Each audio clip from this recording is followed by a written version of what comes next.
স্বাধীনতার ৭৮ বছর কাটল। বর্ষপূর্তির উৎসব উদযাপন সবই হয় নিয়ম মাফিক। ১৫ই আগস্টে আমরা জাতীয় পতাকা তুলি, গাই দেশভক্তির গান আর স্মরণ করি আমাদের শহীদদের। কিন্তু প্রশ্ন হলো, আমরা কি সবাইকে স্মরণ করি, নাকি অনেক নাম, অনেক আত্মত্যাগ বিস্মৃতির ধুলো জমতে জমতে ইতিহাসের বইয়ের পাতা থেকে হারিয়ে যায়, হারিয়ে গেছে, যাচ্ছেও। এই দেখুন, ১৯০৮ থেকে ১৯৪৪ পর্যন্ত এই ৩৬ বছরের ব্রিটিশ সরকার অন্তত ৪১ জন বাঙালি বিপ্লবীকে ফাঁসিতে ঝুলিয়েছিল। আজ কটা নাম আপনি আমি বলতে পারবো, অথচ তারা প্রত্যেকেই কিন্তু প্রাণ দিয়েছিলেন আজ আমাদের এই দিনটা দেখানোর জন্য। আজকের পর্বটা তাঁদের কয়েকজনকে নিয়েই, যারা ফাঁসির মঞ্চে গেয়েছিলেন জীবনের জয়গান।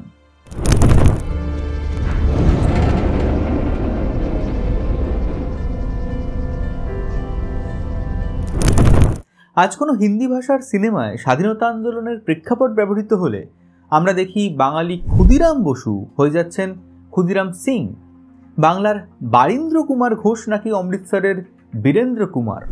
এটা অজ্ঞানতা নাকি ইচ্ছাকৃত জানি না, তবে স্বাধীনতা আন্দোলনের ইতিহাস যে এতটুকু জানে সেও বলবে এই বাংলায় ছিল স্বাধীনতা আন্দোলনের আঁতুড়ঘর। যদি দেখা যায় যে পরাধীন ভারতে কোন প্রদেশে সবচেয়ে বেশি আন্দোলন গড়ে উঠেছিল, পুরো ভারতের স্বাধীনতা আন্দোলনের নেতৃত্বে নীতি নির্ধারণের মূল ভূমিকায় কাদের আমরা পেয়েছিলাম, ইতিহাস বলবে বাংলা আর বাঙালি। একটা তথ্য দিলে বিষয়টা বুঝতে আরও সুবিধা হবে।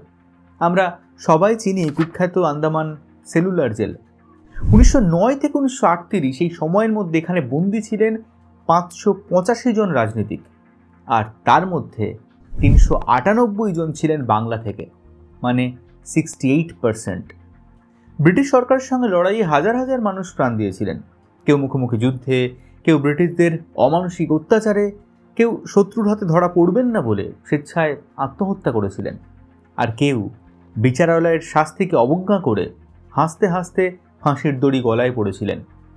ব্রিটিশ রাজত্বের প্রথম ফাঁসি ১৭৭৫ সালের ৫ই আগস্ট জালিয়াতির একটা নামমাত্র অভিযোগে আজকের বিদ্যাসাগর সেতুর উত্তরে দিনের আলোয় সবার সামনে মহারাজ নন্দকুমারকে ফাঁসিতে ঝোলানো হয়েছিল।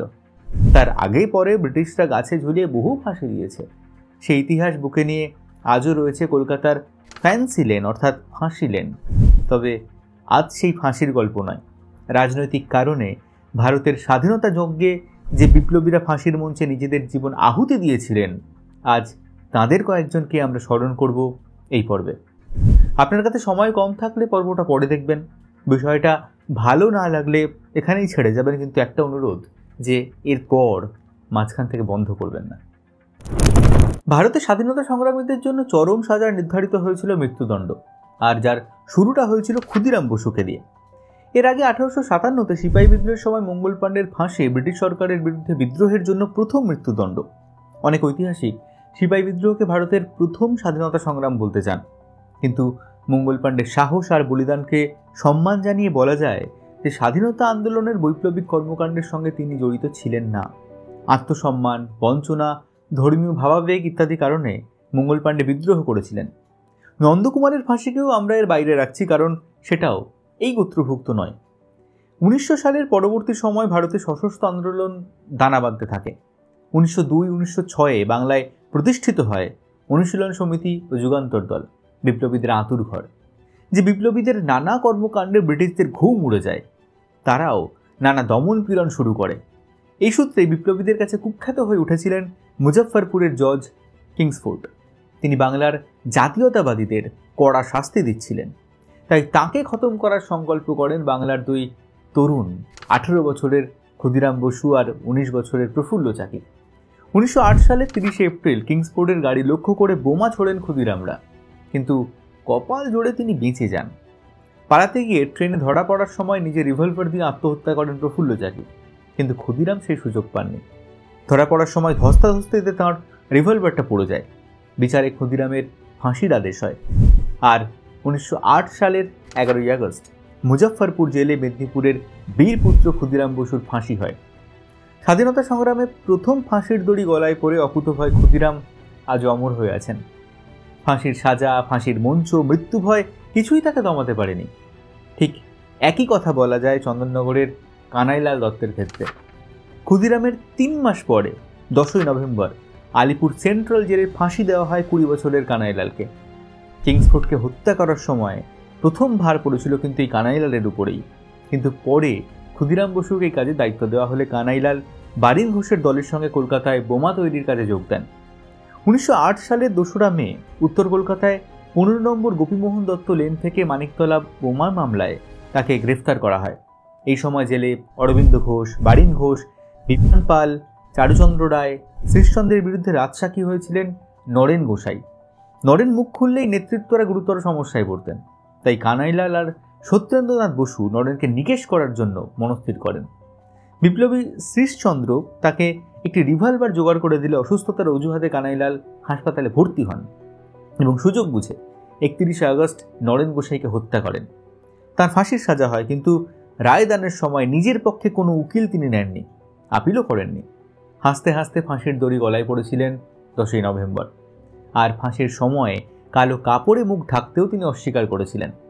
তার হাসতে হাসতে এই বলিদানের ঘটনায় এক ইউরোপীয় পুলিশ বারিন ঘোষকে জিজ্ঞাসা করেছিল, তোমাদের হাতে এরকম কতগুলো ছেলে আছে? কানাইলালের সঙ্গেই এই পরিকল্পনায় ছিলেন মেদিনীপুরের সত্যেন্দ্রনাথ বসু। মেদিনীপুরে হেমচন্দ্র কাননগোর সঙ্গে তিনি তৈরি করেছিলেন একটা গুপ্ত সমিতি। বিপ্লববাদে ক্ষুদিরামের হাতে খড়ি কিন্তু সেখানেই। সত্যেন্দ্রনাথ বসুর নির্দেশেই সোনার বাংলা ইস্তেহার বিলি করার সময় গ্রেফতার হয়েছিলেন ক্ষুদিরাম। তিনি কিংসফোর্ডকে হত্যার জন্য ক্ষুদিরামকে নির্বাচন করেন। পরে মুরারিপুকুরে পুলিশ অভিযানের সময় তাকে গ্রেফতার করা হয়। জেলে যাওয়া থেকেই ক্ষয়রোগের কারণে সত্যেন্দ্রনাথ জেলের হসপিটালে ছিলেন। তিনি প্রথমে নরেন গোসাইকে হত্যার দায়িত্ব নিয়েছিলেন। 1 সেপ্টেম্বর নরেন গোসাইয়ের সাক্ষ্য দেবার দিন সকালবেলা তিনি নরেনকে ডেকে পাঠান, বলেন যে তিনিও সাক্ষ্য দেবেন, তাই কি বলতে হবে সেটা আলোচনা করে নেবেন এবং বিনিময়ে নরেন সত্যেন্দ্রনাথের জেল মুক্তির চেষ্টা করবে। তাঁর পাতা ফাঁদে নরেন পা দিলে সত্যেন্দ্রনাথ আর কানাইলাল মিলে 9টা গুলি করে নরেনকে হত্যা করেছিলেন। এই হত্যার জন্য সত্যেন্দ্রনাথকে অভিযুক্ত করে কানাইলালের 12 দিন পর 22 নভেম্বর তাকে ফাঁসি দেওয়া হয়। তখন তার বয়স মোটে 26 বছর।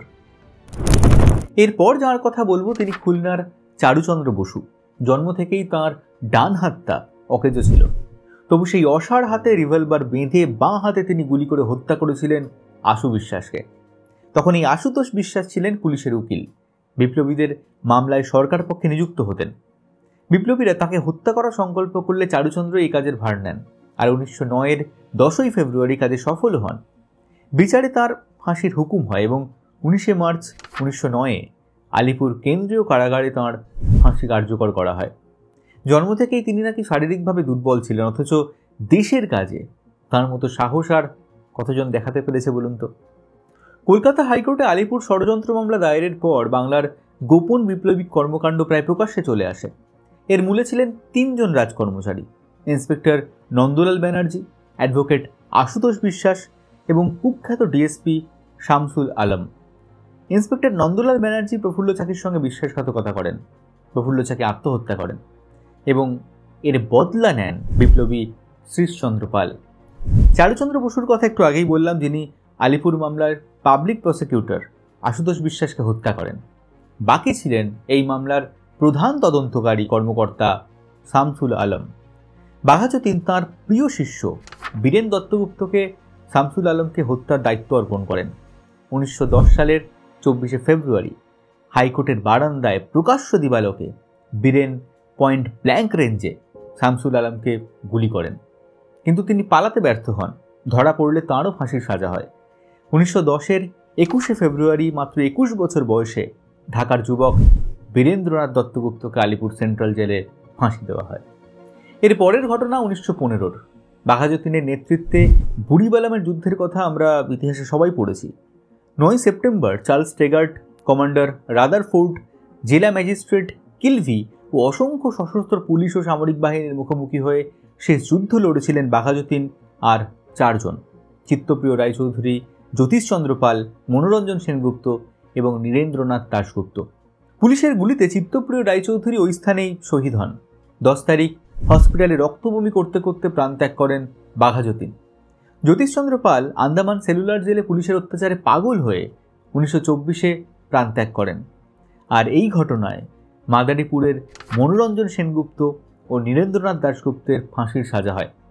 1915 তেসরা ডিসেম্বর বালাসোর জেলে 17 বছরের মনোরঞ্জন আর 23 বছরের নীরেন্দ্রনাথ ফাঁসির মঞ্চে আত্মবলিদান করেন। 1915তেই ভাইসরয় হার্ডিঞ্জকে বোমা মারার অপরাধে ফাঁসি হয় 20 বছর বয়সী নদিয়ার যুবক বসন্ত কুমার বিশ্বাসের। যুগান্তর দলের সদস্য বসন্ত 1912 সালের 23শে ডিসেম্বর দিল্লির রাজপথে স্ত্রীলোকের পোশাকে লীলাবতী নাম নিয়ে শোভাযাত্রার মধ্যে লর্ড হার্ডিঞ্জকে লক্ষ্য করে বোমা মেরে আহত করেন। তারপর সরকারের চোখে ধুলো দিয়ে লাহোরে এসে লরেন্স গার্ডেনে পুলিশ অফিসারদের নৈশ ক্লাবে বোমা ফেলার ষড়যন্ত্রে যোগ দেন। এবারও পুলিশ তাকে ধরতে ব্যর্থ হয়। 1914তে তিনি নিজের গ্রামে ফিরে আসেন। 24শে ফেব্রুয়ারি পিতৃশ্রাদ্ধের সময়ে নবদ্বীপ থেকে কৃষ্ণনগরে বাজার করতে এলে তাঁর জ্ঞাতি ভাই শত্রুতা করে পুলিশে তাকে ধরিয়ে দেন। তিনি গ্রেফতার হন। প্রথমে বিচারে মুক্তি পেলেও সরকার পক্ষের আপিলে 10ই ফেব্রুয়ারি পাঞ্জাবের হাইকোর্টের রায় হার্ডিঞ্জকে বোমা মারার অপরাধে মাস্টার আমির চাঁদ, অবধ বিহারী ও বাল মুকুন্দের সঙ্গে তাঁরও ফাঁসির সাজা হয়। আম্বালা জেলে তাকে ফাঁসি দেওয়া হয়েছিল। এরপর বিখ্যাত কাকরি ষড়যন্ত্র মামলায় ফাঁসি হয় রাজেন্দ্রনাথ লাহিড়ির। পাবনার রাজেন্দ্রনাথ লাহিড়ি ছিলেন কাকরি ষড়যন্ত্রের অন্যতম নায়ক। এ সময় বাড়তে থাকা সশস্ত্র অভ্যুত্থানের জন্য বিপ্লবীদের অনেক টাকার দরকার ছিল। একদিন শাহজাহানপুর থেকে লখনৌতে ট্রেনে ভ্রমণের সময় পণ্ডিত রামপ্রসাদ বিসমিল খেয়াল করলেন যে প্রত্যেক স্টেশন মাস্টার তার কেবিনে গার্ডের মাধ্যমে টাকার ব্যাগ আনছেন। এটা দেখেই বিসমিল সেই সরকারি অর্থ লুট করার সিদ্ধান্ত নেন। সেই মতো আস্তাকুল্লা খান ও বিসমিলের নেতৃত্বে রাজেন্দ্রনাথ সহ মোট 10 জন শরণপুর লখনৌ চলাচলকারী 8 ডাউন প্যাসেঞ্জার ট্রেনে ডাকাতি করে কোষাগার লুট করেন। এই ঘটনায় সারা দেশ জুড়ে ব্যাপক ধরপাকড় হয়। ধরা পড়েন রাজেন্দ্রনাথও। বিচারে পণ্ডিত রামপ্রসাদ বিসমিল, ঠাকুর রৌশন সিং, আস্তাকুল্লা খানের সঙ্গে গোন্ডা জেলে রাজেন্দ্র লাহিড়ির ফাঁসি হয়। দিনটা ছিল 1927-এর 17 ডিসেম্বর। তখন তাঁর বয়স 26 বছর। এরপর 1930-এর 8ই ডিসেম্বর দীনেশ গুপ্ত তাঁর 2 সঙ্গী বিনয় বসু আর বাদল গুপ্তকে নিয়ে রাইটার্স বিল্ডিংয়ে ঢুকে সিমসনকে গুলি করে হত্যা করেন। এই ঘটনা ইতিহাসে রাইটার্স বিল্ডিংয়ের অলিন্দ যুদ্ধ নামে খ্যাত। তারা ধরা পড়বেন এটা নিশ্চিতই ছিল, তাই বিপদ ঘনিয়ে এলে বাদল গুপ্ত পটাশিয়াম সায়ানাইড খেয়ে প্রাণত্যাগ করেন। নিজেদের রিভলভার দিয়ে আত্মহত্যার চেষ্টা করেন বিনয় আর দীনেশ। বিনয় হসপিটালে প্রাণত্যাগ করলেও সুস্থ হয়ে ওঠেন দীনেশ। তাকে দোষী সাব্যস্ত করা হয়। আর 1931 সালের 7ই জুলাই 19 বছর বয়সে বিক্রমপুরের এই বীর সন্তান ফাঁসির দড়ি গলায় নিয়ে আত্মবলিদান দেন। এই ঘটনার 1 মাস ঘুরতে না ঘুরতেই আলিপুর জেলে আরেকজন বিপ্লবী রামকৃষ্ণ বিশ্বাসের ফাঁসি হয়। দিনটা ছিল 1931-এর 4 আগস্ট। চট্টগ্রামে রামকৃষ্ণকে মাস্টারদা সূর্য সেন বাংলার ইন্সপেক্টর জেনারেল হয়ে আসা ক্রেগকে হত্যার দায়িত্ব দিয়েছিলেন। রামকৃষ্ণ বিশ্বাস আর কালীপদ চক্রবর্তী পরিকল্পনা অনুযায়ী 1930-এর 2রা ডিসেম্বর চাঁদপুর রেল স্টেশনে ক্রেগকে আক্রমণ করেন, কিন্তু তারা লক্ষ্যভ্রষ্ট হন। অন্য একজন অফিসারের মৃত্যু হয়। এই ঘটনায় রামকৃষ্ণ বিশ্বাস এবং কালীপদ চক্রবর্তীকে গ্রেফতার করে রামকৃষ্ণকে মৃত্যুদণ্ড আর কালীপদকে যাবজ্জীবন সাজা দেওয়া হয়। তারপর আলিপুর জেলে 21 বছর বয়সে রামকৃষ্ণ বিশ্বাস ফাঁসি বরণ করেন। 1932 সালের 22শে আগস্ট বরিশালের ডিস্ট্রিক্ট জেলে ফাঁসি দেওয়া হয় ফরিদপুরের মনোরঞ্জন ভট্টাচার্যকে। মনোরঞ্জন বাঘাযতীনের সঙ্গী মাদারীপুরের পূর্ণচন্দ্র দাসের অনুগত ছিলেন।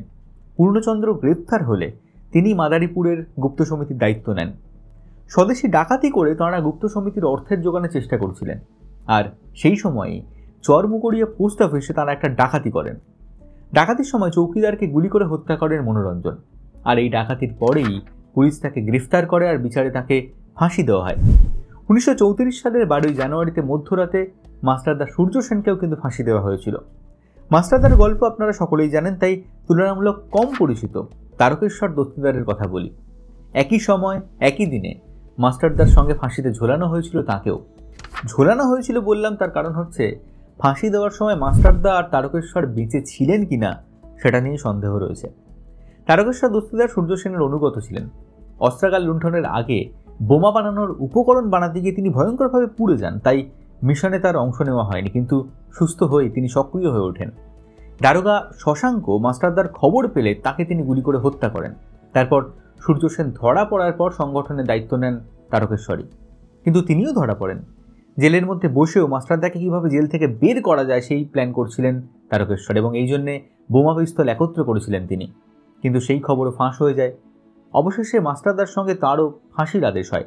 ফাঁসির আগে বিভৎস অত্যাচার চালানো হয় মাস্টারদা আর তারকেশ্বরের ওপর। হাতুড়ি দিয়ে পিটিয়ে দাঁত ভেঙে দেওয়া হয়, নখ উপড়ে নেওয়া হয়, সমস্ত জয়েন্ট আর হাড়গোড় ভেঙে গুঁড়িয়ে দেওয়া হয়। ফাঁসির আগে তারা অর্ধমৃত হয়ে পড়েছিলেন অথবা তাদের মৃত্যু হয়েছিল, তাই তাদের বাড়ির লোকের হাতেও দেহ তুলে দেওয়া হয়নি। জেলখানা থেকে ট্রাকে করে স্টিমার ঘাটে নিয়ে গিয়ে দ্য রিনাউন নামে ব্রিটিশ ক্রুজারে তুলে লোহার টুকরো বেঁধে বঙ্গোপসাগর আর ভারত মহাসাগরের মাঝামাঝি একটা জায়গায় ফেলে দেওয়া হয় মাস্টারদা সূর্য সেন আর তারকেশ্বর দস্তিদারের দেহ। সূর্য সেন শেষের দিনগুলোতে পাশের সেলের বিপ্লবীদের চিঠি লিখতেন। একটা চিঠিতে তিনি লিখেছিলেন যে ভারতের স্বাধীনতার বেদিমূলে যেসব দেশপ্রেমিক জীবন উৎসর্গ করেছেন তাঁদের নাম রক্তাক্ষরে অন্তরের অন্তরতম প্রদেশে লিখে রেখো। সেসব নাম আমরা কি মনে রেখেছি? পারিনি। তাই আজ হঠাৎ কেউ যদি জিজ্ঞাসা করেন যে কে বসন্ত বিশ্বাস, কে মনোরঞ্জন সেনগুপ্ত, কে নীরেন্দ্রনাথ দাশগুপ্ত, কে রাজেন্দ্রনাথ লাহিড়ী, আমরা বলতে পারবো না। সবকিছু মনে রাখতে হবে এমন মাথার দিব্যি দেওয়া নেই, কিন্তু বাঙালির আত্মবলিদানের ইতিহাস বাঙালি পড়বে না, জানবে না। তাহলে হয়তো অদূর ভবিষ্যতে যে ইতিহাস লোকে জানবে সেখানে ক্ষুদিরাম সিং, বীরেন্দ্র কুমাররা জলজল করবে, আর আমাদের নেতাদের কথায় আমরা টিড়িং বিড়িং নাচব। বাংলাদেশকে নিয়ে আজ আশা রাখতে পারি না। ভারতের স্বাধীনতা আন্দোলনকে আজকের চট্টগ্রাম, ফরিদপুর ইত্যাদি অঞ্চলের মানুষরা ওটা ভারতের ইতিহাস বলে কবর দেবেন কিনা তাও জানি না। পশ্চিমবঙ্গের বাঙালিদের বলতে পারি, আপনি মেদিনীপুর, মুর্শিদাবাদ, নদিয়া যেখানেই থাকুন, আপনার জেলায়, আপনার পঞ্চায়েত, পৌরসভা এলাকায় এরকম গল্প তো নিশ্চয়ই আছে। এমন কোনো ব্যক্তিত্ব যিনি বা যাঁরা ভারতের স্বাধীনতা আন্দোলনের অংশ নিয়েছিলেন, সেই গল্পটা আঁকড়ে থাকুন। ছাত্রজীবনে অনেকটা সময় পানিহাটি নাটাগড় অঞ্চলে কেটেছে। চট্টগ্রাম অস্তাগার লুণ্ঠনের এক নায়ক অম্বিকা চক্রবর্তীর বাড়ি ছিল পাশের পাড়ায়। অঞ্চলের ব্যক্তিত্বদের নিয়ে একটা আঞ্চলিক আবেগ থাকে, সেই আবেগটা ধরে রাখুন। নইলে 1947-এ ভারত স্বাধীন হয়েছে, আর আজকে এত ঘটা করে কি হবে বলুন তো, তাই না? আসুন এই স্মরণটা আমরা কমেন্ট সেকশন থেকেই শুরু করি। আপনার অঞ্চলের স্বাধীনতা সংগ্রামীকে স্মরণ করার মাধ্যমে। জানা থাকলে লিখে ফেলুন তিনি কে। আজ আসি, দেখা হচ্ছে পরের পর্বে। ধন্যবাদ।